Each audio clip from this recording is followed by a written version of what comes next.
the Activate Sports Zone Saturday 3.0 underway live from Oxford. Noah Newman here. Employee of the month for the rest of September, Andrew Harrison with us, and Samaria Terry. Guys, I was so excited about this show.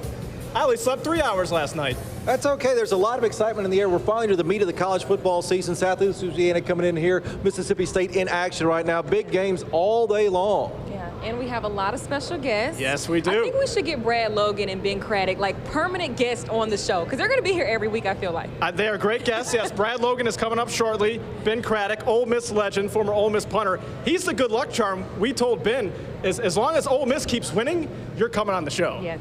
That means Ben Craddock will be here next week as well because they're going to win today, Noah. Yes. I agree. The question is, will they cover? Now, that's a tease. We'll talk about that a little bit later. We also have a special guest panelist. Give you a clue. He is a Penn State grad. Okay. He is a New York Jets fan. Okay. And he is a Southern Miss expert. He's going to be joining the program a little bit later. But, guys, we got some games underway already. The big game a lot of people are tracking right now. Kansas State, Mississippi State. We were just watching that inside the pavilion here. And Kansas State has jumped out to a 10-0 lead. Surprise, Samaria Terry. You know what? I'm not surprised because K-State head coach Chris Kleiman, he talked about, or Kleeman, we think it's Kleeman, I think. We discussed, earlier this week about how he was going to stop Kylan Hill. He watched film from last year. Kylan Hill was just dominating over the Wildcats. So they were going to stop him, and I think they've probably been doing a good job at that. They are indeed. He's won a couple of national titles at North Dakota State. This is not the Bill Schneider regime anymore at Kansas State. The Wizard, the best to ever do it there, but it's a new era there. Looks like some new blood pumped into that Kansas State program. They are looking good right now. Yeah, they moved the ball down the field pretty easily. We'll be updating you on that game throughout the program. We're going to be talking about all the big local games today. Samaria, after this show, you are getting in the car and heading to Memphis for the Southern Heritage Classic. Jackson State, I feel like it's a must-win game for them. They have to win this matchup. There's no other choice about it. They got to get something to get this momentum going on offense. They had Derek Ponder, who was named the starter last week.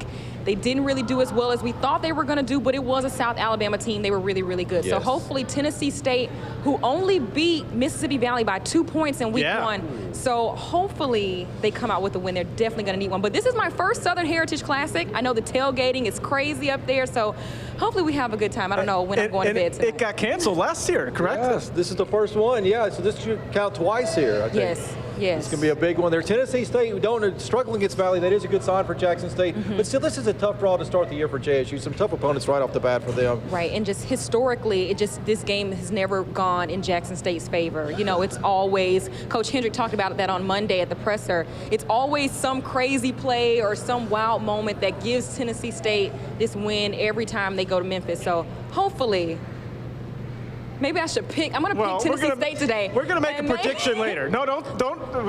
No spoiler alerts. I'm so unlucky. I may pick Tennessee State. Maybe they'll win. Southern Miss is at Troy. We were talking about that before the show started. Game, if you're Southern Miss, you really want to get because next week you got to go to Alabama. Troy's a pretty solid team, though, Andrew Harrison. They are indeed. Troy's been the class of the conference for a couple of years now. Of course, their coach has moved on. He's now coaching the West Virginia Mountaineers. They've had struggles to start this season, so it's a new regime there in Troy as well. But they're kind of becoming a Conference USA power, or Sun Belt power rather, playing a Conference USA opponent. I think this is kind of a neat, kind of a border state rival that maybe Southern Miss could build up here against those Trojans. Yeah. And a 5 o'clock kickoff in that one. We'll be talking about that a little bit later in the show. But right now, let's talk about Ole Miss before we dive into this week's matchup with Southeastern Louisiana. Let's take a look back at what happened last week. We were here for the SEC home opener against Arkansas. And Matt Luke, this is the first time I ever covered an Ole Miss game. Surprised at how fired up he gets on the sidelines. He had this team ready to go in front of an electric crowd, great atmosphere.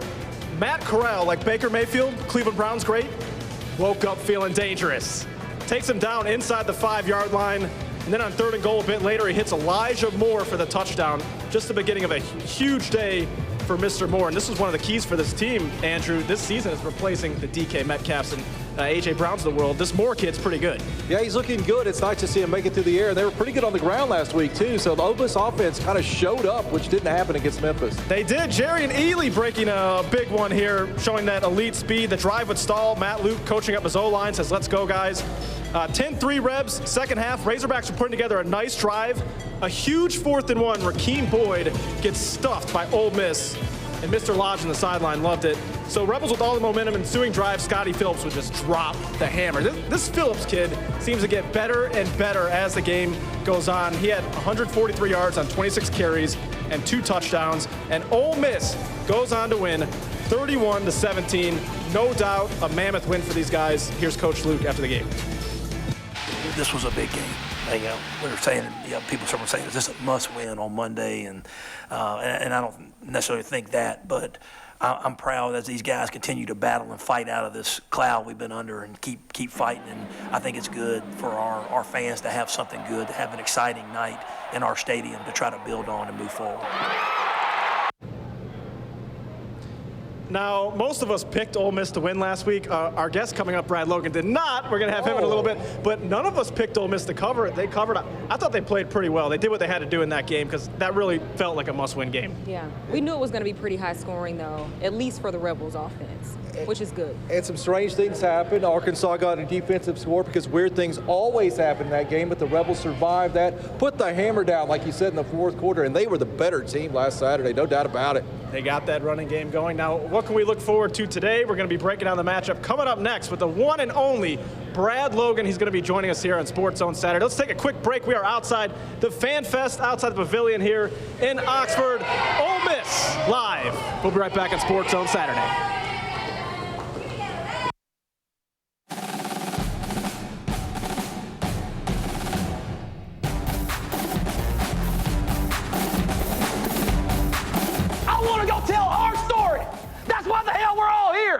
So we can tell our story.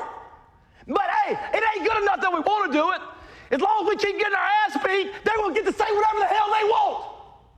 But as soon as we make up our mind to go down, tear these barriers down together, then we'll get to talk. Then we'll get to say the hell what we want to say.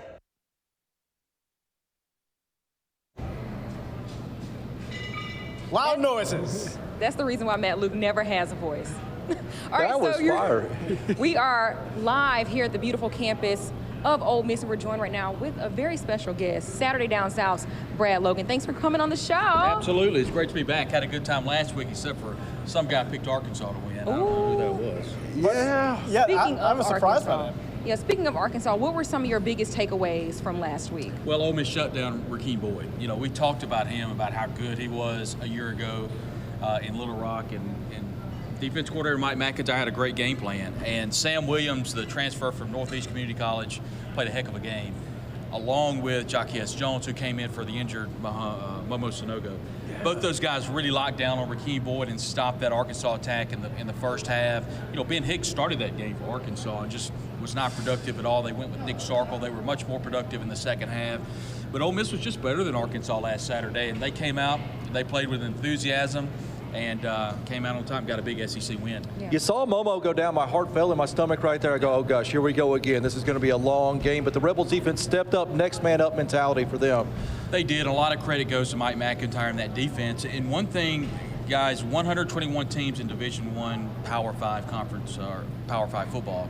Ole Miss was 113th last year in total defense. Right now, understand they've got Alabama coming, they've got Auburn coming, LSU, Mississippi State. They're 66 in the country. That's and crazy. To have that type of jump is incredible for Ole Miss to be able to do what they've been able to do early in the season. Yeah. What do you think just clicked between the offense and the defense? Well, the personnel is about the same. They've had a couple of players that have come in linebacking, a couple of linebackers come in from the junior college range. But most importantly, it's been the schematics of going from that 4-3 to a 3-4 defense and allowing players like Charles Wiley, Kadir Shepard, when they normally put their hand in the dirt at that defensive end position, they're stand-up outside linebackers. A little more mobility, pretty good success in the back half of that secondary, but it's been the tenacity of Mike McIntyre and that defensive staff, Freddie Roach, and they've got some defensive coaches that have come out and just kind of electrified these players. That is it. You think they put your shutout today to Southeast Louisiana get on the board? Well, I don't know about a shutout, but I think more importantly for Ole Miss, what they need to do is come out, get the line of scrimmage on their side, run the football with Scotty Phillips. I'd like to see Jerrion Eadley get a few more touches like he did last week.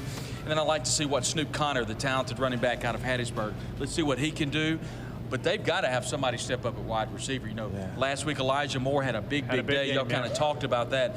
Dontario Drummond had a couple of catches, but quite frankly, Dontario Drummond dropped a couple of balls. They've got to have players like freshman, the Mingo kid out of the Jackson. They've got him step up, possibly a Dennis Jackson from down around South Mississippi. That's the main question mark right now on offense is the wide receiver. Yeah. I read your column, Saturday Down South, quick plug there, and you brought up a good point, I thought. This is a chance for Ole Miss to really build some momentum. I Yeah. mean, they have to take advantage of this matchup today, Southeastern Louisiana. They got to win this game 50-0. They got to come in strong. Yeah, they need to win big, but I think more importantly, you need to get some younger players like a John Reese Plumlee from down around the Jackson area, a quarterback, possibly see him, possibly see a Grant Tisdale from Texas. We've not seen him any this year, so they can run that RPO offense and get some younger guys on the defensive side of the ball. Hopefully get them a chance to get some game action, because next week Cal comes in here. Yeah. Cal's got a terrific defense, kind of suspect on offense, but they went into Washington. That's they went right. into Seattle and won last week after a couple of delays. So it's going to be an interesting game for Ole Miss. I'm excited to see about some younger guys getting to play. So if we're talking about this game on Sunday, the Ole Miss versus Southeast Louisiana, that means something went terribly wrong for the Rebels. Oh, dear. And the last time the Cal Golden Bears came to Mississippi, Southern Miss with a quarterback named Aaron Rodgers coming back around. Wow. Starting of the millennium, and I was at that game, too. Good grab there, Andrew. Thank you. Southern Miss played him so tough it knocked Cal out of the college football little final. Rodgers turned out okay for the Packers, He did from turn what I out hear. to be a good Doing player, okay. Yeah. so yeah. Cal Well, left stay with the after win. break. Absolutely. You're going to come back? Absolutely. Any Antonio Brown news before we go to break? Do we have any? I don't know. I haven't checked Twitter in the past hour. We might have some. Mercy sakes. Yeah, he's gone quiet on Insta. Well, let's Mercy. burn another timeout. You said Absolutely. you're going to come back. You bet. Okay, so Rich Rodriguez has a relationship with the Southeastern Louisiana coach, Frank Scelfo. So we'll talk about that coming up on Sports Zone Saturday.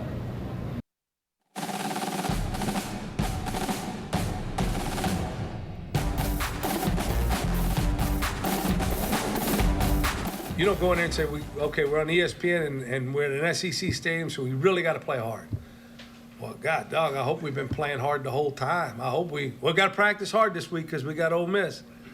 Well, I hope like hell we've been practicing hard every week, So I think we try to apply as much pressure as we can. We differentiate between stress and pressure. Pressure is stuff that you can control. You control your own environment. Our approach this week is no different than it was against Jacksonville State. Won't be any different than it is against Lamar next week. Be the same. Welcome back to Sports Zone Saturday, live from Oxford, Mississippi, right beside the pavilion here. We're joined by Saturday Down South's Brad Logan here. College football coaching, it is a small world. There's a connection between that Southeast Louisiana staff and the staff right here at Ole Miss. Scelfo and Rodriguez, they go back a ways. They really do. You could date back to 1998. That was at Tulane, and a name familiar to college football. Tommy Bowden was the head football coach, and there are a lot of talented coaches on that staff, right? Absolutely, yeah. They went undefeated that year, Tulane too. And Scelfo joked that he was okay with them not having to face Tennessee that year because that was the T. Martin. That Tennessee was the T. Martin team. National Championship year. Was 1998 under Phil Fulmer. That was a pretty good Tennessee team too. Right. But yeah, a lot of talented coaches on this coaching staff. And Southeastern Louisiana, they're ranked in the FCS. So yes, they're an FCS team, but a good FCS program. Right, and Andrew, they actually opened the year beating a really good Jacksonville State team. Now, last week against Bethune-Cookman, that was booted because of the hurricane. But they do have a pretty good-sized win to open up the season over a Jacksonville State team that I don't have to tell Ole Miss fans anything about Jacksonville State. It wasn't that long ago. Number 6 in the country at that time. Right. Yeah. Yeah. So this is a team that's got a lot of talent coming in here to Oxford. But, again, this is a situation where Ole Miss needs to get up early, really needs to beat down the Lion offensive defensive lines and get up early and hopefully play some younger guys if you're Ole Miss. But the coaching community, real quick, back to that, is you can look at coaches all throughout the country, and they start as small as Andrew and I know is at Delta State University. Previously, Ron Roberts, who's what used to be the head coach at Southeast Louisiana, he was at Delta State as a head coach for a while. You could date all the way back to a Dave Aranda, defensive coordinator at LSU, coached once at Delta State. So the coaching community is a small one, but the good part about it is all these players, a lot of these guys that come up from the lower ranks like a Delta State, which is Division II out of Cleveland, they work their way all the way up, and now you've got a guy like a Dave Aranda that's coaching one of the best defenses in the country. Absolutely. Steve Campbell down at South Alabama just last week. So, yeah. That staff is littered with Delta State coaches. You could even talk about Chad Huff, or even at Southern Miss, has got a ton of coaching trees all the way back to where the head coach started at Alcorn State. Now he's all the way up at Southern Miss. So it's an interesting, played football here at Ole Miss at Tompkins. Okay. Played football at Ole Miss. So, yeah, it's a small coaching That's group. crazy that you guys knew each other really well. talk about your guys' relationship. When did you guys cross paths? Oh, we covered Delta State exclusively down around the Mississippi Delta. In fact, you go all the way back to 2000, Andrew, and it's when Delta State won the national championship. Josh Bright was the quarterback. Absolutely. Steve Campbell, who's now, you've already said, is down at South Alabama with Chad Huff, was on that coaching staff. Chris Willis, who's now the head coach at North Alabama, was on that coaching staff. And Hudspeth, Mark Hudspeth, who was at Lafayette, who's now up at Stephen F. Austin, I believe, as a head football coach. That staff was incredible, the amount of coaching people they had. And now the funny part about it is a lot of the players that were on that staff are coaching in high school football all across the state of Mississippi. The coaching tree is a funny thing, and if you look, you can always see kind of where it starts. And it always starts with people like Bobby Bowden at Florida State, a lot of the older guys, Joe Paterno. People start out as graduate assistants, and boy, they work themselves up. And that's the beauty of what we've seen throughout the graduate assistant ways: wide receiver coach, offensive coordinator, and then head coach. It's always fun to watch the guys grow up. It is. So Coach Steffo talked about his relationship with Rich Rod at his weekly press conference. We've got that sound for you right now. Take a listen. Well, we were together 2 years at Tulane in 97 and 98, and then we remained friends all through the years. Yeah, he's an awesome guy. Know his wife and kids, and really a good guy. We were doing RPOs back then, so RPO seems to be the latest craze now, and we were doing it back then when Rich brought in from Glenville State. So it was kind of funny. I coached the tight ends in a 4-wide offense, so I had a lot of free time on my hands during that time. It was pretty cool. There you go. He's a character. I could listen to Coach Steffo talk football all day. Yeah, he knows it now. He's a really good football coach, and he just doesn't get enough praise. And I thought he did really well when he was at Tulane, so I'm expecting big things for him down in Southeast Louisiana. Okay, Brad. Last week, a devastating pick for you. You picked Arkansas to beat Ole Miss. You were incorrect. I can relate though, because I picked the Browns to crush the Titans. Your Titans beat the Browns. But anyways, they did. We all think Ole Miss is going to win today, obviously. But will they cover? 31-point spread. Do you think it's going to be a big Rebels win today? I think it'll be a big Rebels win. I don't think they'll cover the points. I think this is an opportunity for Ole Miss to get better defensively. But this has 42-10. 38-10, something like that. I think they're going to get right there at the line, win by about 28 points. I don't think they'll cover the 31. But then again, I'm terrible at my picks, so Ole Miss fans feel okay. I was wrong last week. I thought Chad Marsh was going to get his first win of the season, and boy, he did not. Ole Miss just, kind of back to last week, I was really, surprised at how well Ole Miss did offensively. You talk about improving from week 1 to week 2, and that's kind of the mantra all across the country. I don't know if there's a team in the SEC or maybe in the country that improved more than Ole Miss did from week 1 to week 2. I think they'd love to have that Memphis game back. Excellent stuff here. Of course, Southeast Louisiana coming in here to the Vaught today. Kickoff around 2 hours or so from now. Some different things at Vaught-Hemingway Stadium this year. It's all about keeping the students and the fans engaged.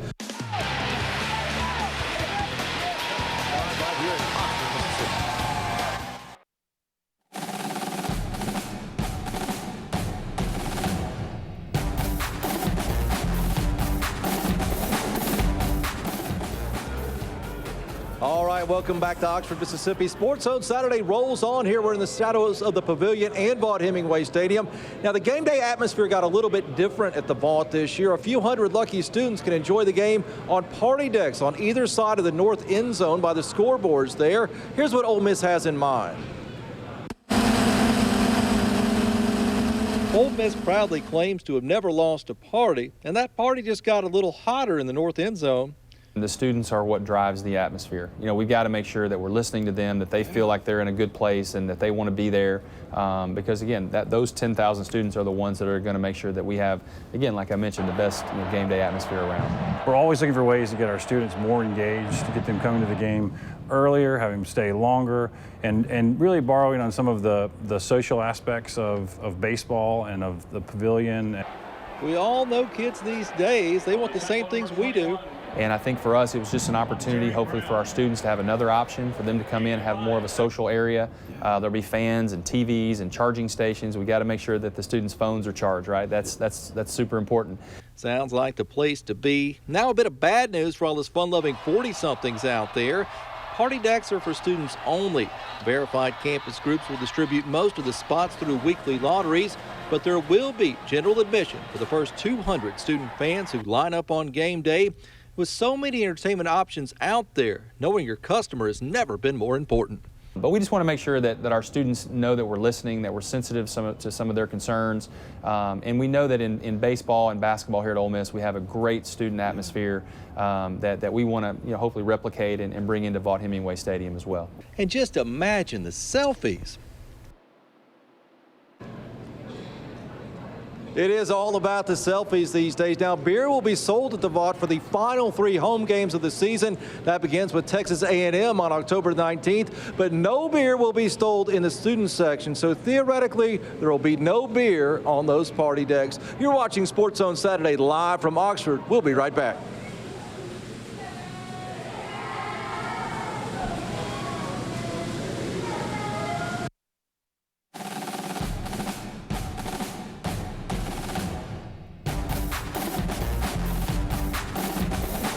I mean, that game was always circled just because I went there and everything. It's going to be fun, seeing my guys that I play with and everything like that. It's going to be competitive. I know they're going to be talking some smack, so I'm probably going to talk some smack back and everything like that. But it's going to be a good game. I'm sure they're talking a lot of smack right now because Isaiah Zuber's old team, Kansas State, has jumped out to a 16-7. Is that the score right now? 16-7, Kansas State on top of Mississippi State. Still early in this one, plenty of time for the Bulldogs to come back, but welcome back to Sports Zone Saturday, everybody. And our special guest panelist, Jesse Finver, has made the trip up. Everyone give it up for Jesse Finver. Round of applause, everyone here. Yes. The Southern Miss. Yes. Jesse, thanks for being here. How was the trip up? You came up last night with the crew. Yeah, we put this whole set together. It's a great trip so far. I'm very happy to be here. Thanks for having me. You're not covering Southern Miss today. How does it feel? It's kind of weird. I'm always with them, but I'm looking forward to talking a little Southern Miss right now.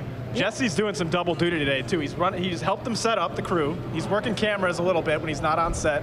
And here he is, breaking down the Golden Eagles. Big game against Troy coming up. You were at a couple practices this week. Yeah, I talked with both Coach Jay Hobson and Buster Faulkner, and I have a little preview right here for you guys to look at for this upcoming game. 3-game losing streak can spell disaster for any college football team. After falling to Mississippi State last week and the mighty Crimson Tide looming next week, Southern Miss finds themselves in an early season must-win situation against Troy today. However, Golden Eagles head coach Jay Hobson isn't looking at it that way. And that's one thing that I told him. I said, I'm proud of the fight. We just got to clean up some things. And again, we're doing some good things, and it's just early season. I always say this. Hey, we play, we're going to have battles each and every week. That's just football, and that's our schedule every year. So, we count these poker chips up at the end of the year. We don't do it week to week. Our journey is to get better from week 1 to week 2 to week 3. So we want to get better this week, and we want to keep that journey going. This week, Southern Miss gets a Troy team that has won 31 games over the last 3 years. For Hobson, the Trojans are a familiar opponent, and he says he knows exactly what's in store for his Golden Eagles. Yeah, and I think they've been a 10-win team last year, so we know we're playing a good football team. We had a game here 3 years ago that went down to ended on the 3-yard line or 6-yard line, so we know we're playing a good football team. Calling the plays per usual for Southern Miss will be offensive coordinator Buster Faulkner. The challenge for them this week, he says, is to match Troy's speed. Very fast. I think that's the number one thing that sticks out on film is just the overall team speed. You could tell, I know it's a new staff, but you could tell the previous staff had a plan and recruited certain body types and, stuff like that. And they're like I said, they're extremely fast and physical.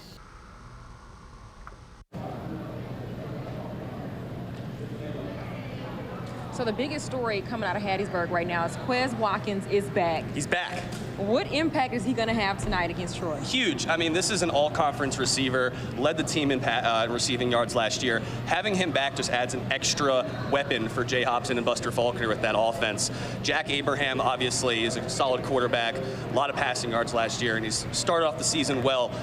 just having this extra weapon, adding it to Jalen Adams, that video has gone viral of him returning that punt against Alcorn State. And then obviously Jordan Mitchell, who's come out of nowhere as a graduate senior, I believe, leading the team in receiving yards so far. So adding Quez Watkins back is going to be a huge boost for this offense. Yeah, how good was it for them to have those key players with Quez out? They looked good on offense, and Quez wasn't even out there. Right, yeah, I think it's just an extra confidence boost for this offense so far this season.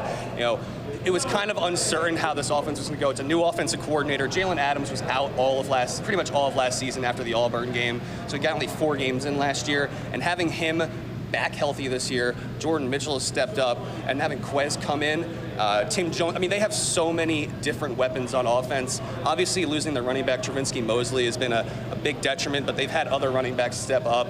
You know, Steven Adams has been very good. So hopefully, with Quez back, a more balanced offense, and we'll really see what Buster Faulkner's offense can do. Well said. So, Troy, this is a big game for them because next week, they're going to be going to Alabama. So you really feel like this is one that Coach Hobson wants to get. I know he said they're not counting their poker chips yet, but I think inside that locker room, they're like, we got to get this one. Right, and I didn't call it a must-win, but it really is a must-win game for them. I agree. Because you're going to Bryant-Denny next week. You know, you're playing the best team in the country, arguably. You can't really, I mean, you can pretty much chalk that up as a loss, you know, for Southern Miss, unfortunately, because that's just, they're like the bulletin board material. They're the best team in the country. We can get to some bulletin board material in a minute, but I mean, this is a huge game for them. It's really cliche, but 2-2 looks a lot better than 1-3.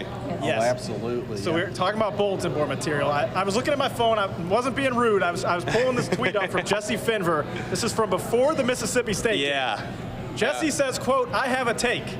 Based on what I've seen today, and I watched both teams play in person, Southern Miss can most definitely beat Mississippi State next weekend." And guess who saw that? And guess who? Did he retweet it? No, he liked it. I got a like from him. Kylan Hill saw it and liked it. So Jesse Finver's tweet might have been one of the driving forces behind Mississippi State's victory last week. I gave him some bulletin board material, which, I mean... And he went off. Yeah. And he got hurt, too, and then he came back. It was like Willis Reed coming out of the locker room again for the Knicks back in the 70s. I mean, I apologize, Southern Miss and Southern Miss fans, but I may have had something to do with that loss. There's a decent chance that when Kylan Hill was hurtling at the defender, that he was thinking about Jesse Finver's tweet in his head. I'll show that reporter. Yeah, right. Well, Jesse, it's thrilled to have you here. We're going to have you a couple more blocks. We're going to talk NFL, of course. You're a Jets fan, so my Browns take on your Jets. We've got a bet. We're going to make a huge bet here today. Wager. Yeah. A big wager. My career could be on the line. Let's just say that. Yeah. But we're going to be right back. We're going to take another break. We're going to hear from Ole Miss legend Shay Hodge, catch up with him, see how his high school coaching is going, and also he'll give us his take on this year's Ole Miss football team. You're watching Sports Zone Saturday, live from Oxford.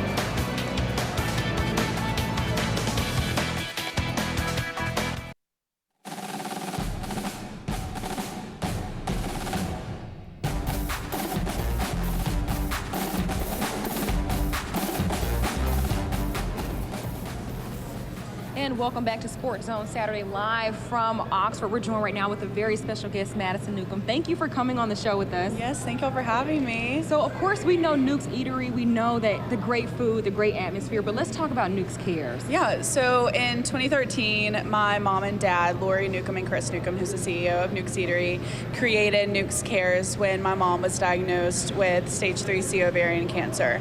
And before she was diagnosed, we really didn't know a lot about ovarian cancer. I mean, you just didn't really hear about it. And so what she really wanted to do with the philanthropy is bring awareness to ovarian cancer and tell women to listen to their bodies and speak to their gynecologist when they need to. So your mom just passed away. Yes. How big has the support been from just the community, from up here in Oxford and down in the Jackson area? The support has honestly been incredible. I mean, everyone has come together and raised money for ovarian cancer and just like raising, like I said, raising awareness for ovarian cancer as well. You said that you all have raised over $1 million. Yes, over $1 million. It's incredible. When you say that out loud, I know. Is that surreal to think about? It truly is, especially from a Mississippi-based brand, because Nuke's Eatery we started here in Oxford in in 15 years ago in 2004, and a Mississippi-based philanthropy that has raised over $1 million. I mean, that's truly incredible. Yeah.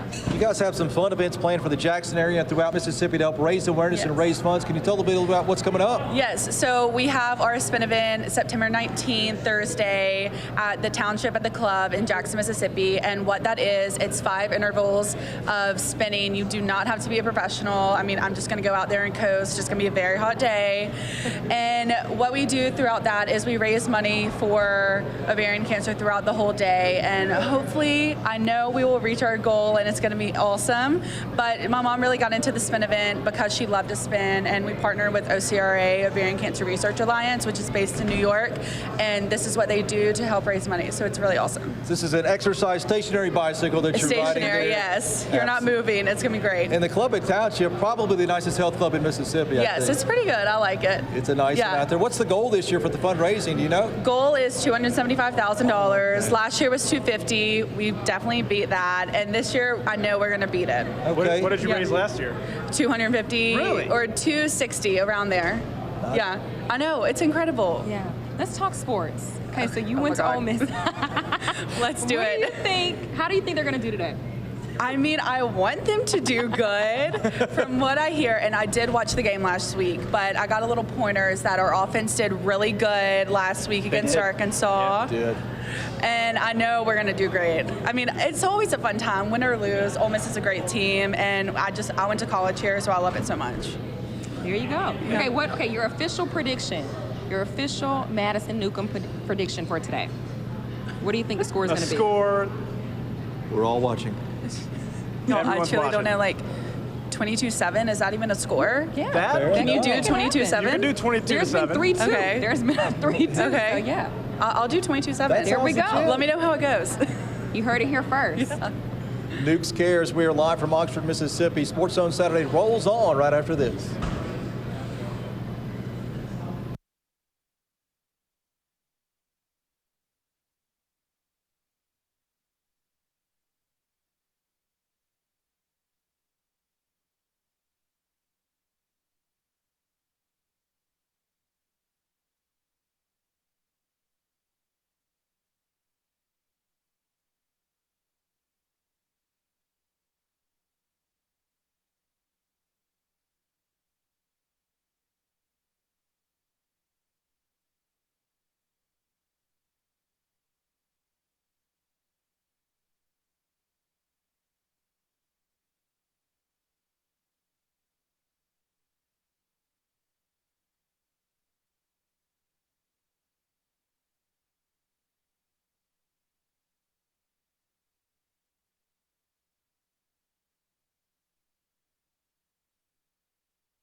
Kind of like the quarterback for the defense, and you hear that a lot, but that's truly what he was able to do, too.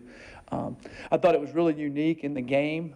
When I realized he went down, I'm thinking, okay, I hope he's okay. Then when I realized he wasn't, I was very concerned about him. And then as a coach, you have to go, okay, who's going in? What are we going to do? How are they going to attack us? And then all of a sudden, I'm kind of looking at them, and I see all our kids go out to the cart. And I said, wow. You don't see that very often. Welcome back to the program. Yeah, you hate to see that Momo Sanogo, really the heart and soul of the defense, go down on punt coverage. But as Coach McIntyre just talked about there, the entire team came out and they really stepped it up, and I kind of felt like they were playing for him in that game. Yeah. I mean, he's been a leader on this defense, even last season and just a junior. So to see him go down was, like McIntyre said, that's every coach's nightmare, to see one of your best players, your leaders, on your team, go down like that is just horrible. Second game of the season, but it is a next man up mentality because the defense really stepped up after that, did not fold, did not crumble, and really shut down the Hogs last week. They did. Some of the younger guys stepped up. All right, right now we're going to catch up with Shay Hodge. He's currently the head coach at Hillcrest Christian. He's a great player here for Ole Miss, as I'm sure you know, Rebels fans. Let's get his thoughts on this year's Ole Miss football team. First of all, Shay, you do everything here. I showed up, and Shay's out there cutting grass on the football field on a 95-degree day. Oh, yeah. At a smaller school, man, you have to do everything from taking equipment out yourself. You may not have managers one day, cutting the grass, weed eating, man. You just got to do everything. What's the experience been like, your first year as a head coach here? I would have to say it's a big learning experience, learning the ins and outs, the do's and the don'ts, what you would have done better if you was starting over again, But overall, I'm satisfied with it, and I'm loving what's going on. All right, let's get into Ole Miss football now. What was your biggest takeaway from the SEC opener against Arkansas? As the time's ticking down and Ole Miss gets their first SEC win of the year, what's going through Shay Hodge's head? I'm just excited, man. See the defense finally playing ball like back when I was there and back when they had Freeze. Seeing them making plays on defense was number one thing I wanted to see. Looking at the quarterback, he played better this game rather than he did against Memphis. I was very pleased with that. And the receivers, I'm in love with Elijah Moore, man. That cat is he's special. And I put him in the same. I think I heard that they have some acquaintance with Jerry Jeudy. Really? I think I heard that because I'm in the training business and seeing trainers train. I think they're like from the same place and train together, so it makes sense they have the same movement. So Elijah Moore, man, I'm excited about him. With Dennis Jackson and Jonathan Mingo, I trained them and coached them in 7-on-7, so it's pretty exciting to watch those guys play. Yeah, what was the biggest thing you noticed from week 1 to week 2 in just terms of how the offense was able to improve and be more effective? You can tell that the coaches got down to the details, man. That's what coaching or anything, man. You just getting down to the details of polishing up the runs, being that. And I think he called the game a little better that game. I think he's kind of conservative the first game. Then this game he kind of opened it up more, and I think that's why we've seen some success. Defensively, so last year defense was the big, problem, big concern last year. What would you say is the key to the turnaround this year? Is it just getting a new defensive coordinator? Is there anything you're noticing that stands out in terms of the defense? I mean, they've been downright dominant the first 2 weeks. Yes, I agree. I would say experience, man. They went back and got Coach Nix. I'm sorry. Nix, okay. So Coach Nix, who was there with me, and I just know I'm always harp on the details. And that guy, when I was there, he had the defense rolling. He's mean and he locked in and loaded. McIntyre has experience. I don't know him personally, but as you see, he's putting the product on the field. So experience plays a big part in knowing how maybe to simplify things, maybe to be more, just to coach different areas a different way and to get through to the kids, because, man, nowadays getting through to the kids is pretty tough. I'm learning that in high school now. It's not like when I played, people just want to do it.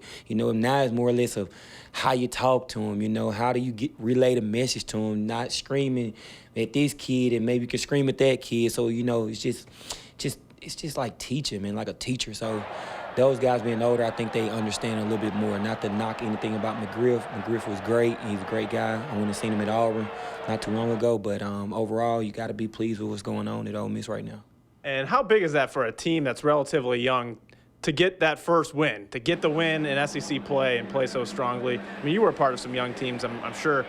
What does that do for a psyche of a team when you're able to go out there and get a win after such a tough opening week loss? It's just momentum, man. Winning cures anything. When you lose, everybody think they got the answers, from fans to other coaches. Everybody got the answers. But when you win, it silenced a lot of critics.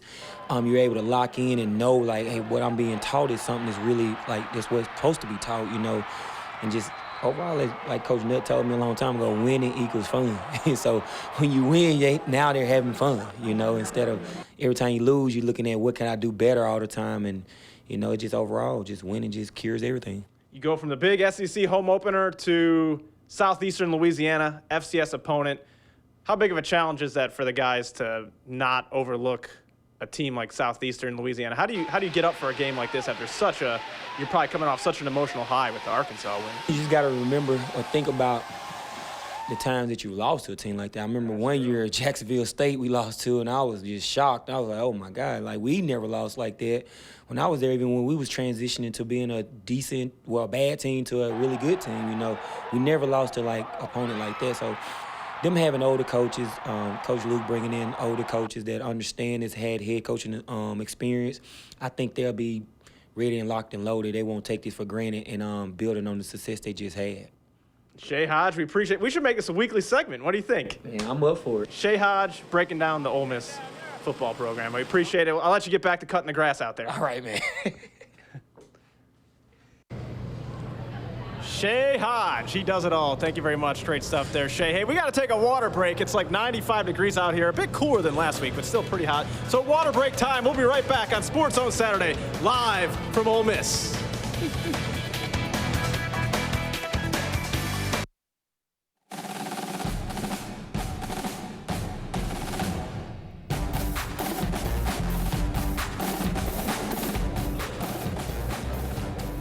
Welcome back, everybody. Score update.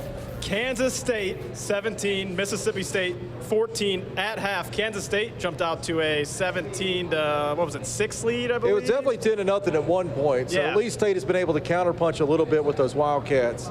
Tommy Stevens played. He was battling the upper body injury. He's got a passing touchdown and a rushing touchdown, so it's good to see him healthy. Do we know how Kylan Hill is doing? Does anyone know how Kylan Hill's doing? Jesse, how's Kylan Hill doing? Do you know? Somebody needs to tweet at him. Someone tweet at Jesse Fibber and let us know.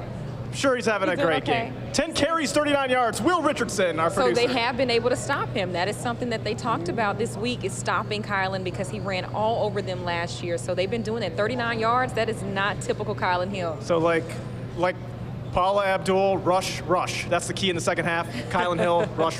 That's what they got to do to win the game. Yes. 30th Southern Heritage Classic is today. Samaria, you are headed up to Memphis for that one.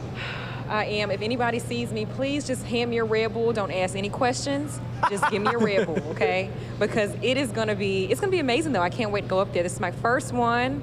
Jackson State needs this win. They cannot let Tennessee State walk away with the win today. Now you're wearing blue. Is this Jackson State blue? Is this Tennessee State blue? What are we seeing out of you today? I don't know. I think that's Tennessee State blue. This is WJTV blue. There you go.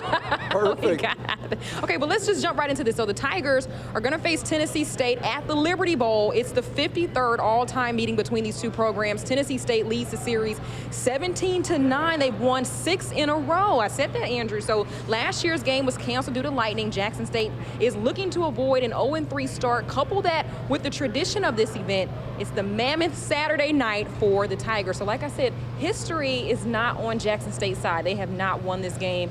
What did I say? 6 years. So been a while. Coach Hendrick, he talked a little bit about it at the press conference. Let's cue up the John Hendrick soundbite. What do you got to say, John Hendrick?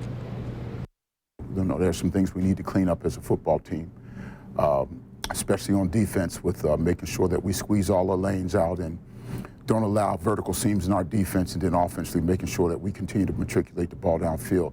I think we are still on course. I think we're still on time. We just got to get the things cleaned up as we go into the game this week against Tennessee State. Who's starting at quarterback? Is it Derek Ponder? Did he say? It'll be Derek Ponder. He had to start last week. What do you think about that? You agree with that move? You know, like I said, Derek is always very iffy.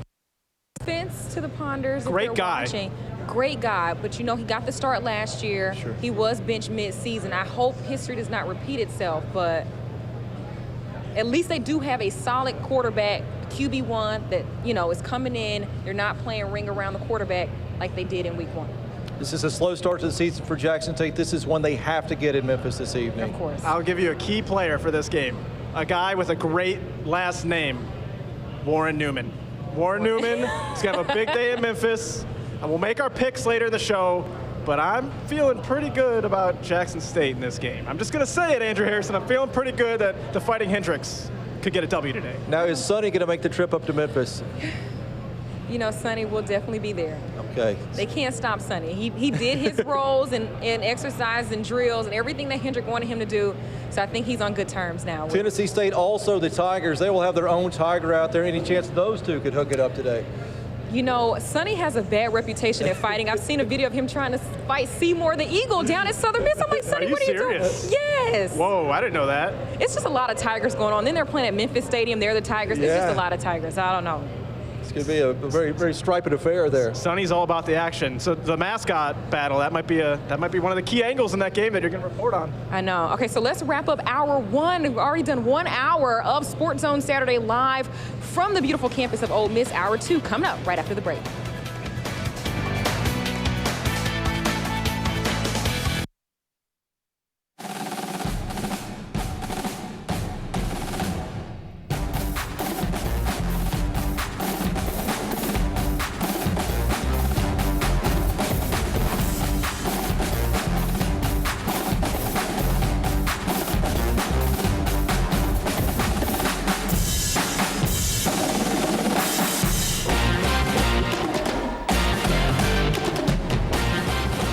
Time for hour 2 of Sports Zone Saturday. We're coming out of the locker room, starting the third quarter, and we've traded a Harrison for a Craddock. Ben Craddock with us, ladies and gentlemen. What's up, guys? Glad to be here, ladies. Yeah. Glad to be here. Former Ole Miss punter. We were just talking about your love for shoes. How many shoes do you own? And he took off a how many pairs of shoes? About 100. Let me show you. Are you kidding me? 100 pairs of shoes? And there you go, guys. Look at that. What kind of shoe is that? Is a Air Jordan. Yeah, these are called ones. Those are ones. Yeah, these are Air first Force ones. Yeah, like the Nelly well, Air song, Force right? ones are different. These are Jordan ones. Jordan ones. Yeah. Jordan ones. Jordan Wow, ones. those are sharp. So every Saturday, whenever you are here, I'll show you all a different shoe. Yes. And show you the shoe game. And you will be here every Saturday because you never miss an Ole Miss game, and you're the good luck charm. I am Yes. until we lose. Yeah, not going to happen today. Not right? today. No, it's not going to happen today. Not at all. Okay, speaking of shoes, though, do you think your shoe game is better than Dan Mullen's? Who's Dan Mullen?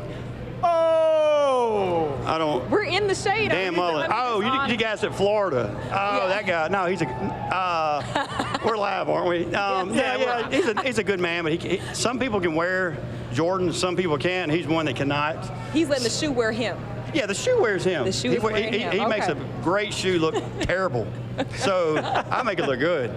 And you know he likes the Jordans. He has like the Jordan pendant. Yeah, but it's like he's forcing this, and it doesn't flow with his personality, his style, and he's in the Gators, and we're the state of Mississippi. We take care of each other, so he can stay down there in Florida. So.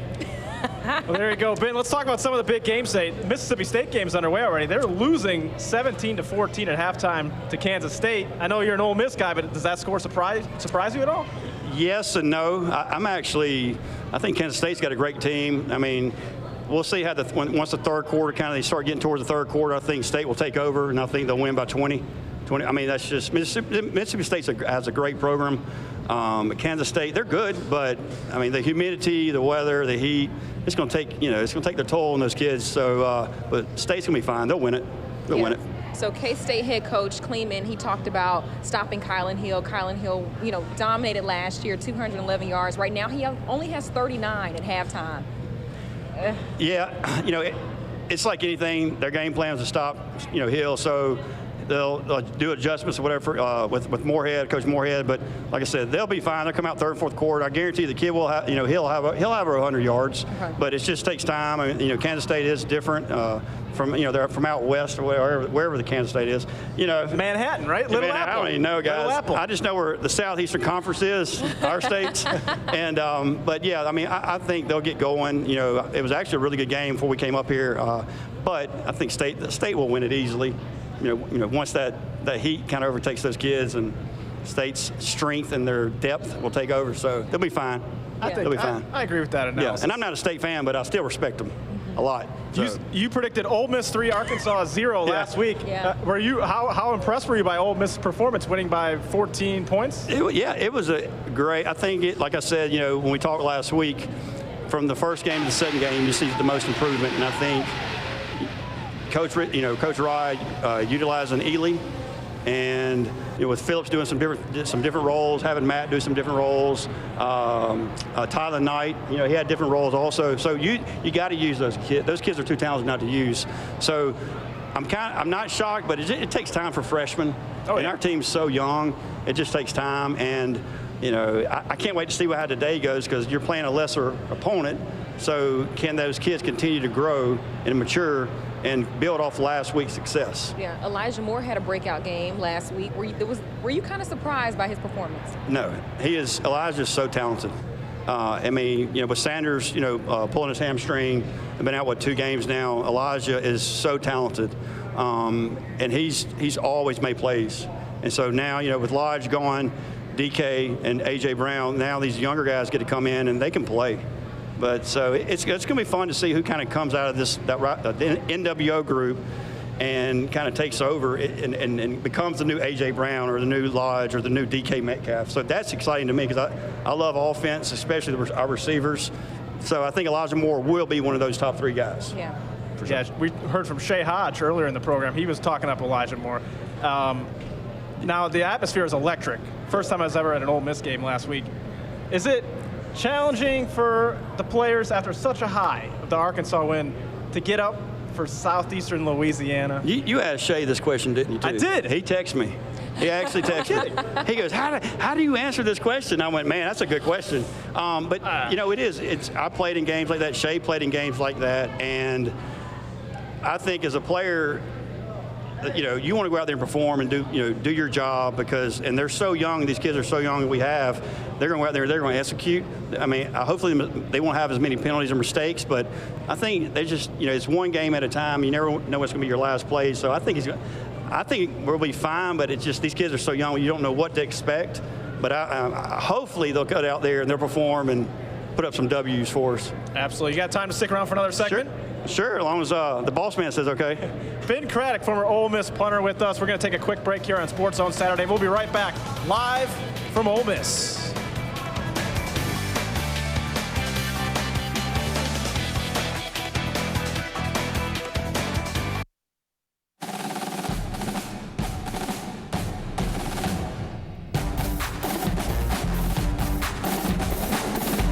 I think with Dawson being here, it opened the door to a lot for me, like experiencing Ole Miss and everything, because before he was here, I didn't really know much about Ole Miss, but once he came, I started coming to all the games and coming around the facilities and everything, and I think me going into my senior year, if I could have chosen one school, would have been Ole Miss, and obviously that worked out very well at the end, and so I was really excited about all that and how I was able to come here. It was pretty fun. Obviously, growing up, that would be a dream come true, playing on college football games, watching all my life. So, I mean, it definitely, being able to soak it all in, I mean, it was awesome for sure. I think the thing I need to work on most is my first step. I think that's something I struggled with last Saturday, is just taking a very good first step and making sure, I'm not really pivoting, I'm more so stepping. So I think that's the thing I've been focusing on this week. The jovial Nick Broker playing as a true freshman. Ben Craddock, former Ole Miss punter, with us. Did you play as a true freshman? No. You didn't? I did not. I'm from Macomb, so I was a punter. We signed it was 2 punters signed, and I was redshirted. So I actually, it took me 3 years, but I played my sophomore year and 3-year letterman. So I was too immature to play as a freshman. But a true freshman to step up in an SEC home opener that's like huge. Your heart's got to be, yeah. Right? The athletes are built differently now. Not like us. Not like us, especially You're kickers. An athlete, I'm not. Oh, man, no. I'm a decent slow pitch softball player, but other than that. That's an athlete, though. Yeah, there we go. Samaria, what do you think? She's like, no comment. I had to ask you, okay, something we really glossed over last week was how you met your wife, Hillary. You were failing biology, and she was your tutor? Yes. And a certain Ole Miss legend introduced you guys? Yes. So as a student athlete, we have tutors, and when you have trouble in a subject, you tell your coach, hey, I need help. So they assigned me Hillary Gaddis at the time, and so basically she would help me with study, but I would run around the dorm and talk to girls and get numbers or whatever. Yeah, it was horrible. But we ended up becoming really good friends, and she would not date me at all until Deuce McAllister stepped in, and being from Scott County, both of them being from Scott County, it was amazing because Deuce talked her into going on a date with me, and that was it. 4 years later, we're married. So Deuce actually kind of, without Deuce, I don't know where I'd be. Wow. Well, without my wife. Yeah, I remember without my wife. You owe him a big one, though, right? And yes, he calls in those favors a lot, too, trust me. We got to get him on the show He would love it. He would love it. He was here last week taking pictures and I just thought that was the coolest story. Yeah. I mean, how you got, and Hillary's a dentist. I need a dentist. She's really good. You're really good. I haven't been to the dentist in almost a year because I moved here. Yeah. You're supposed to go twice a year, right? Supposed to. So do you think I'm going to have a cavity? No, man, I haven't been in 2. Don't worry about it. You'll be good. Wait, you can't be married Yeah, to just a floss dentist and not go. brush your teeth. You'll be fine. You'll be good. I floss a couple times a week. That's good. You're fine. You're not supposed to do it every night, are you? I do, yeah. Floss every night? More, yeah. Uh-oh. I think I got cavities, Andrew Harrison. Should we get back into football? Yes, please. We all think Ole Miss is going to win today. The question is, Ben Craddock, does Ole Miss cover? 30, 31 points. You see a big win here today? Yes, I do. I think we'll cover. Well, of course, my prediction is terrible. I said, 3-0 last game. They got the win, though. Lord. A win's a win. You're 1-0. A win's a win. You're Yeah, you're right. So I think, I say, what'd you say, it was 30? 30, 31. It's been hovering around that kind of. Hey, there's Cody Pruitt. I would actually, 2-time All-American. Cody Pruitt. We have some Ole Miss legends here at the pavilion. Charles Scott. I think they'll probably 39 points. I hope 39 points. But like I said, my guess is terrible. I want the W because this is good luck what we're doing. So as long as we keep winning, y'all gonna see the shoes and you'll see me and Cody Pruitt. So it'll be great. It's Southeastern Louisiana, but you got to build on that momentum from last week, right? You want to come out here and just crush them. You have to. And Coach Luke, he'll have the guys ready. There's no doubt about that. Matt's a fiery guy. Ever since I played 2 years with Matt, and he's always been a high intensity guy. 100%, gets everything 110%. So everybody will be ready. If they won't be a letdown because these kids are so young, they don't know how to evolve bad habits yet. So all they know is to go out there and play 100% because if I don't, this guy's going to take my spot. So I'm excited to see what's going to happen today. Hopefully we'll see more kids get to play today also. Yeah. So it'll be fun. It'll be fun.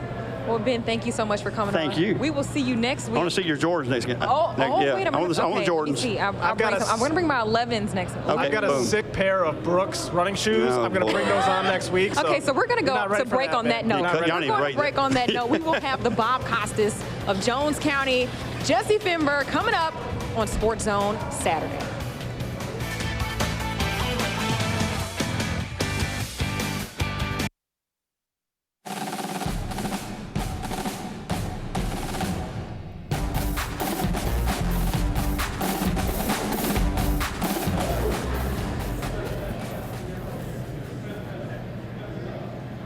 Look who's back. Andrew Harrison, how was your water break? And Jesse Finber, too, is back. We're enjoying some time in the pavilion there. Mississippi State has come roaring back against Kansas State in Starkville. The Bulldogs have now taken the lead 21-17 over the Kansas State Wildcats. You noticed something different about the quarterback, Jesse. No Tommy Stevens, my Penn State guy, or former Penn State guy. He is out. I don't know why he's out. Injury? But he has his helmet on the sideline. It looks like he just got replaced, I guess. But, we'll have to find out. A little bit later. But Ben called that. Mississippi State coming out. Ben Craddock just said Mississippi State's going to roll them in the second half. So looking a lot better. That's what they're doing. Yeah. Big time player back for Southern Miss today. Yes. Quez Watkins. Scale of 1 to 10, how good is Quez Watkins? Put me on the spot. 12? Yeah, he's really good. I put him at an 8 or a 9. He's a very, very talented receiver. Like I was saying before earlier in the show, all-conference receiver. Having him back is going to be a huge boost to this offense, and Buster Faulkner is going to love using this guy. You can throw him in the slot, you can throw him outside. He goes deep, goes over the middle. He's not afraid to go over the middle. A lot of wide receivers, the big knocker on Randy Moss back in the day, he never went over the middle. Only send them deep. I'm not comparing Quez Watkins to Randy Moss. I'm just saying this guy will do anything you ask him to do on the football field. And here's what Buster Faulkner had to say, offensive coordinator, about getting Quez back. Take a listen. I think the biggest thing that he brings back, obviously, is a bunch of experience, playmaking ability, and now we got just that much more depth at the wide receiver position. I've been very pleased with that position so far, through the first 2 games, and now we bring that big play capability with him and just, fit right in. Buster Faulkner there on Quez Watkins. All right, Jesse, we're going to put you on the spot here. How do you see this game shaking out against Troy? 5 o'clock kickoff. You got Southern Miss winning this one? I'm going to pick Southern Miss to win this one, and it's simply because they need to win this one. Troy's a really good football team. They have a new coach. Their old coach is now at West Virginia. Sure. They have a brand new coach at Troy. They've won 31 games over the last 10 years. 10 years. That would not be good if it was 31 over the last 10 years. 31 games over the last 3 years. That is a very, very talented Troy team. A lot of players left over from these past couple of years, these very talented teams. So I'm expecting them to play really well. They're at home. Southern Miss is on the road. But getting that early SEC challenge, I think, really helped Southern Miss work out a lot of the kinks. When you play against a team as good as Mississippi State, you're going to be able to fix a lot of things that you may have not noticed against a team of lesser caliber. So I'm expecting Southern Miss to come out. I think their run game is going to be really effective. It's been more effective this year than it was last year, already in just 2 games. And the passing game under Buster Faulkner has been impressive so far. And Quez Watkins coming back, that's going to be big for them. Yeah. Okay, official Jesse Fimber prediction. Southern Miss wins. They cover the spread because they're obviously they're dogs. They're +3, so they cover the spread. They win the game. I'm going to pick it at 28-25. Oh, a close one. Yes, close game. There you go. They are going to pull this one out. Jesse's not going anywhere. We're going to talk some NFL. Oh, jeez. We've got a bet. My Browns, your Jets, my career could be on the line. Next, when Sports Zone Saturday, live from Ole Miss, continues.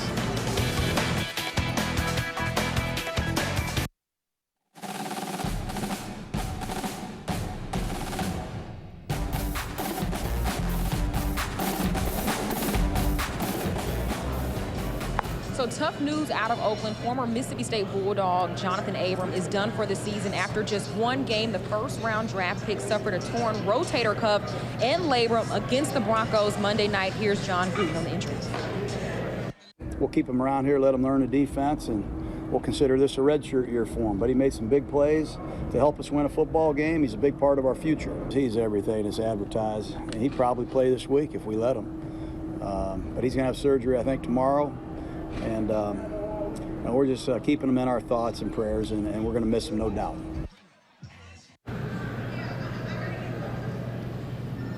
I've got no words right now. I mean, that's tough to Jonathan Abram news.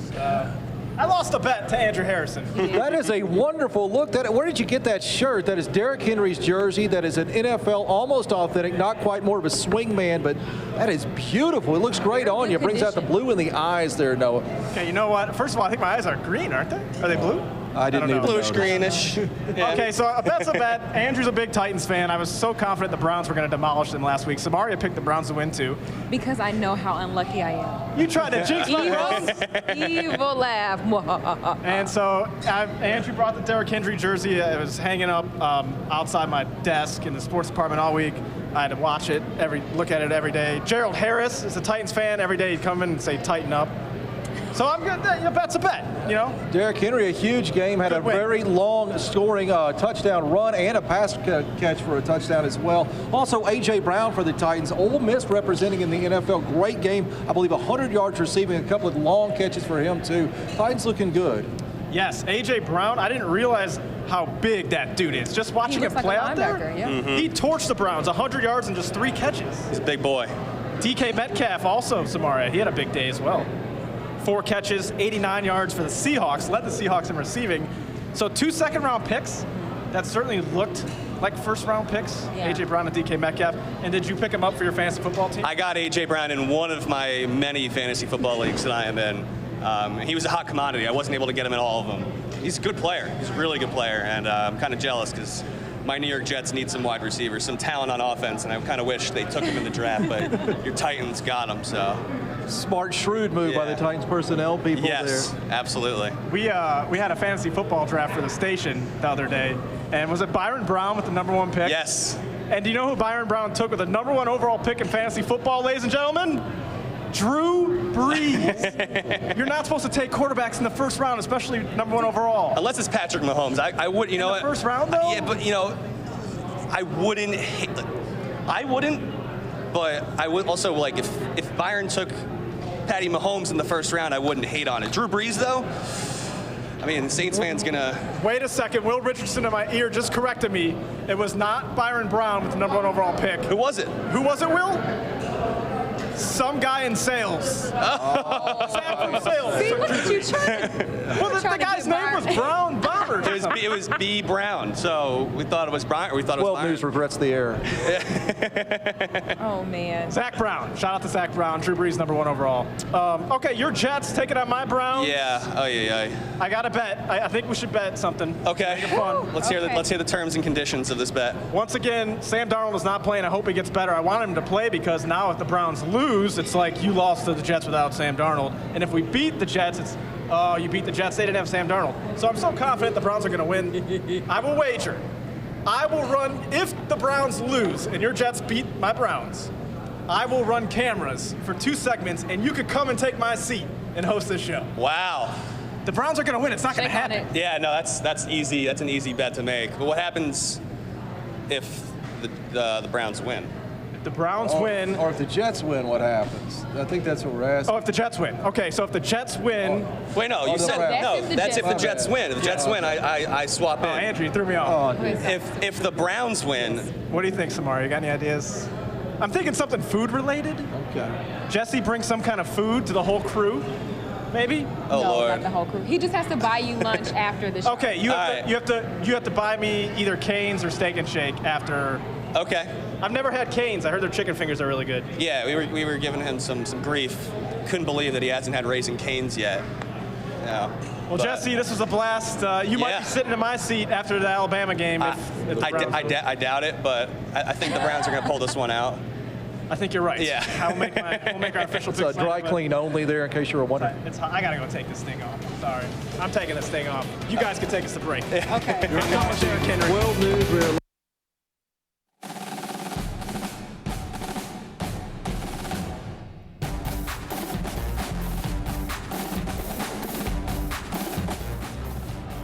Welcome back to Oxford, where Ole Miss is set to take on Southeastern Louisiana in a couple of hours from now. We're talking a little bit about Ole Miss, really a statement game last week against Arkansas. Yeah, I think something that Brad talked about in hour 1 was how big of a turnaround this Ole Miss team made. I mean, both offensively and defensively, they're a completely different team. Week 1 from week 2, Yes. the greatest improvement of the season. Certainly bore that out. You like what you saw out of the Rebels last week? Oh, I loved what I saw. If you're an Ole Miss fan, I think you have to be thrilled with the way that game went, especially when you lose the heart and soul of your defense. Momo Sanogo, literally like a couple minutes into the game, he goes down. The entire defense steps up. You got some nice players. Sam Williams, who got his first career sack as Ole Miss Rebel, he said he had a tear in his eye after that moment because his mom was in the crowd and was able to watch him get his first sack here in Oxford. So I think that was a tremendous way to start SEC play for Ole Miss. But got to keep the momentum going here today. Right. Southeastern Louisiana, just because it's Southeastern Louisiana, they got some good coaches on that sideline. Crush them. You got to blow them out if you're Ole Miss. All right, Samara, you've got a scoring update from Starkville, Kansas State, Mississippi State. So it's 21-17 State right now. They're still regaining the lead. They regained the lead. They still have the lead in the third quarter right now. So. All right, score update from Starkville. We're live in Oxford. Sports Zone Saturday continues after this.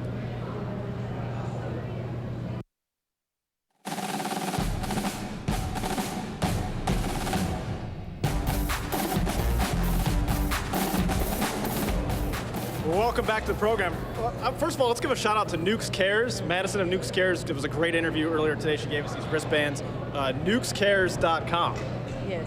Go visit it right there. Oh, wait. While we're giving out shout-outs, I got to shout out Jackson State SID, Denny Driscoll. No kidding. He wanted me to give him a shout-out. He gave us some credentials today for Southern Heritage Classic. So Denny, we love you. D squared, we love you. Anything I ask for, Dennis comes through on it. So there we go. Dennis is a first ballot SID Hall of Famer. Yes. I think one of the coolest parts about this job is getting to cover the elite athletes we see in high school. Guy by the name of Gardner Minshew. Oh, yes. Ever heard of him? Threw for over, 11,000 yards and like 100 touchdowns at Brandon High School. Getting set to make his first regular season start in the NFL with the Jacksonville Jaguars. I caught up with his dad, Flint, to talk about the big weekend. Well, Flint, your son is starting at quarterback in an NFL game this weekend. How awesome is that? It's a dream come true for him, for us. I mean, it's something he's wanted practically his whole life. So he's been a quarterback since, I think, second grade, and his goal is to be an NFL starting quarterback. Let's go back to last week. So Nick Foles goes down. Gardner comes in and just absolutely lights it up, completing, 13 straight passes? How special was that moment for you guys? You know, it was great. A lot of people have asked, hey, was that just surreal? And really at that point, he goes in and I'm just kind of watching and saying, hey, we need to get a first down, we need to score. Defense gets a stop, we get another score, but we're in this thing. And so it really wasn't so much about, oh, he's made it and this is but at that time you're just kind of watching the game and seeing how he's doing and just kind of watching everything. Yeah, you're just kind of in the moment. You probably couldn't even really process it till afterwards, right? That's right. After we went to dinner, and it was was like, all right, that was pretty cool. You did good, and you know, you went in, and that was great. You actually played in the NFL game. That's unbelievable. From the outside looking in, Nick Foles seems like one of the greatest guys in the NFL, just a good dude, and Gardner talked about him after the game. What's their relationship been like, and how much has Nick helped Gardner in this rookie season? I think he's helped him every step of the way. Even like when Gardner first got to camp, Nick was very open to him and helped him along the way. And Nick is, as Gardner says, is really just a good human being on top of being a good football player and a good mentor. And so I know Nick asked to come out of the locker room in a sling so he could be there to help Gardner. Really? Yeah. Wow. Yeah, so that just tells you what kind of guy he is. And, you know, Gardner alluded to his days at Brandon in that post-game press conference about getting no offers out of high school. How much does he still play with that chip on his shoulder, and how much do you think that kind of drives him? I think he's always got a chip. And he did, though, even before that. He's always just had a chip. But it's definitely a chip on his shoulder. A lot of, you know, I hate to say I told you so's, but a lot of people out there don't look as smart as everybody thought they were. So Gardner's playing in Houston. Their Jags are taking on the Texans. You guys already had plans to go to Houston for Washington State. Going to see the Cougs play at Houston, and we're very excited because we're still close with all the teammates that are still there and the parents, and so I'm going to go see them and then stay, obviously, and go watch the Texans game. How many Minshews will be at the Texans game? You have a lot of family that are going to be there? No. So my youngest daughter has volleyball for Mississippi State, so my wife will be with her, and then our other daughter is going with me to Houston. Yeah, I was going to ask you about Callie. A lot of people might not know this. Gardner might not be the best athlete in the family. Callie she's having a tremendous freshman year at Mississippi State. Well, Gardner's not the best athlete in the family. Callie's definitely a better athlete than Gardner is. But no, she's doing good. She's working hard, and glad to see her have success. But it's the beginning of the season, and just keep pressing. She's doing well there. Yeah, she leads the team in kills right now. So how much is she enjoying her experience so far? She loves it. She always wanted to go to Mississippi State, and then to be able to play volleyball at Mississippi State, it's just a double dream come true for her. I'm going to put you on the spot here. It's a bonus question. Something about Gardner that people might not know, or a story, because there's been a lot of stories written on him and done on him, but what's something that you think might have slipped through the cracks, something maybe we don't know about Gardner? Well, like a story about his name, he's Gardner Flint II, and I'm Gardner Flint Sr. And my wife did not want him to be named Gardner Flint Jr. because around Mississippi, if you're junior, you end up being called Junior or Bubba. So that's why he's Gardner Flint II. Well, there you go. That's awesome stuff right there. All right, Gardner Minshew making his first start Sunday. Are you nervous? What are the emotions like? How special is this weekend going to be for you guys? It's special. Just there again, just want to see him get out there and help lead the team and just do what he does. And he's prepared, and just want success for him and mainly to help. His job is to help his teammates and help his team win ball games. So that's just what you want to see. Thank you, Flint, and good luck, Gardner, and we'll be right back on Sports on Saturday, live from Ole Miss.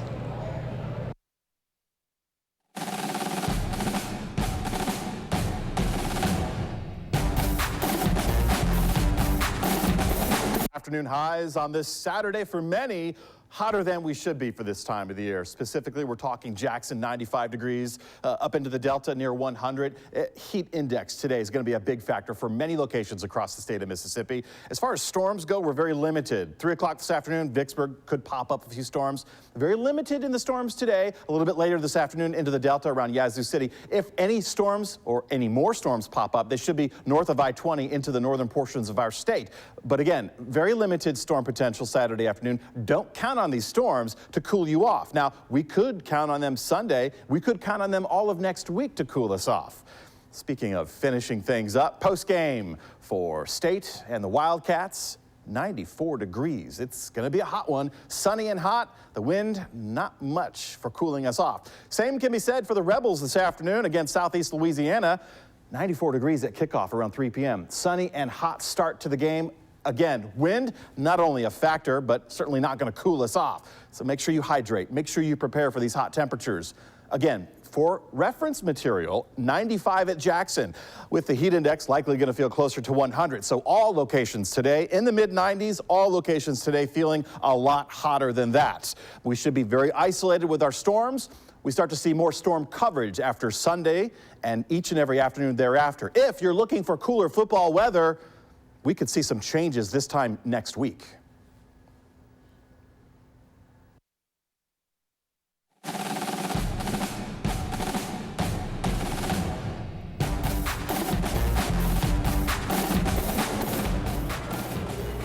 Welcome back, Sports on Saturday from Oxford, Mississippi. Stark, but we've got a good ball game going on right now. 14:30 to go in the fourth. Kansas State and Mississippi State all tied up at 24. It's going to be a good one. Ooh, I wish we could be watching it right now. I know. I had a feeling it was going to come down to the wire. Jesse Finvers, Tommy Stevens back in the game. Do you know? Tommy Stevens went out. We don't know if he's back in the game yet. We can't see. We have no TV here anymore. He's not back yet. So we don't know if it's injury. We don't know if he was just benched. We don't know what's going on with Tommy, but we did talk to Moorhead earlier this week. He said that his injury was going to be day to day. So he was not very specific on the details of the injury. The dreaded upper body injury. Sports Zone Saturday rolls on from Oxford right after this.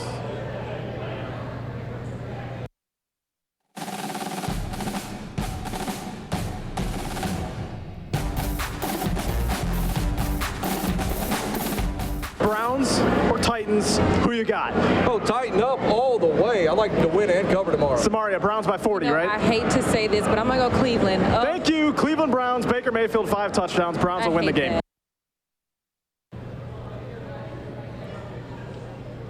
Thank you, Samaria, for jinxing my team. No problem. Don't ever pick the Browns again. I lived up to the bet. I wore the Derrick Henry jersey earlier, and I got to say, the Derrick Henry jersey was sharp, really sharp. Titans have good uniforms. They certainly do. Pick standings. Andrew Harrison off to a great start here early in the season. He's on us, up on us a couple of games tomorrow. We got to make up some ground here. You ready to do this? Okay. Let's go. First one, Alcorn State at McNeese. The experts think this will be a close one. Alcorn's only a 1-point favorite. What do you think? You know I'm going Braves.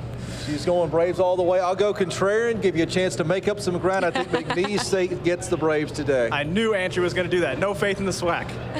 I'm going Alcorn. I'm going Alcorn. Jackson State at Tennessee State. Who you got?